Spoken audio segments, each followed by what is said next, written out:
a limit on what you can present and what you can't present in comic book format, how you can write what you cannot write in comic book format, how you can display drugs or not display drugs. Even imagery such as vampires and werewolves couldn't be displayed as normal. Literary work, I mean, you're talking great literary work that could be displayed under that particular rule. And as time goes by in the 70s, they loosened up a little bit. 2000, it was completely eliminated. And what is that, early 80s, 90s, you had Stan Lee and Ditko did the drug issues of Spider-Man, 96, 97, 98, where they really kind of, well, they didn't use the comic code authority, and they talked about drugs. And that was one of the first things where they started opening up the doors on, let's talk about drugs, but portray it as a bad thing. So that kind of sparked, argument, debate within the comic book authority. Then you had a little bit years later, you had the Revelation issue, Green Arrow, Green Lantern, where Speedy was a heroin addict. So you had that come out. So you had some pivotal issues. Iron Man with his alcoholism. Then you had, what is that? What was he, the character at the time? The Wasp, was he?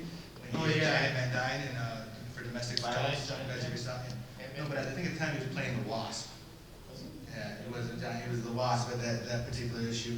So you had a lot of themes. I mean, you have themes of divorce, domestic violence, drugs, alcoholism, isolation, grief and loss. I mean, almost every character has some particular trauma or issue that they're dealing with that's portrayed, that was once portrayed in the lighter view, that now became stories to kind of help individuals understand and how to process these particular things. But they brought to light, starting from that comic book with Spider-Man and Neil Adams' Revelation issue, you started seeing a growth of issues that were more common to all of us, things that were real to all of us. Drugs was, in the 80s, drugs was prolific back then.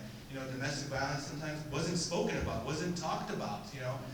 When Alpha Flight, not to bash Alpha Flight, when North Star came out, that was another Revelation issue. Wildcats, first openly gay superhero that came out in that. So you had a lot of things starting to come out and really come to light about issues that we all face and deal with. So comic books bring to light a lot of real world issues and help individuals process or deal with those things. So, so if you actually think about it, times have changed, right? Because back in Worthy's days, so for those of you, to get a little bit into it, so he wrote the book, Seduction of the Innocent, and he was saying that teenagers were doing all these awful things, children were being influenced to do all these things because of what they were reading in comic books, right? So when they stopped that, they were actually burning comic books. Like, we didn't have some of these things because they were actually burning them. And as a result, they were only allowed to print very safe things. So after a while, like, how enjoyable is that?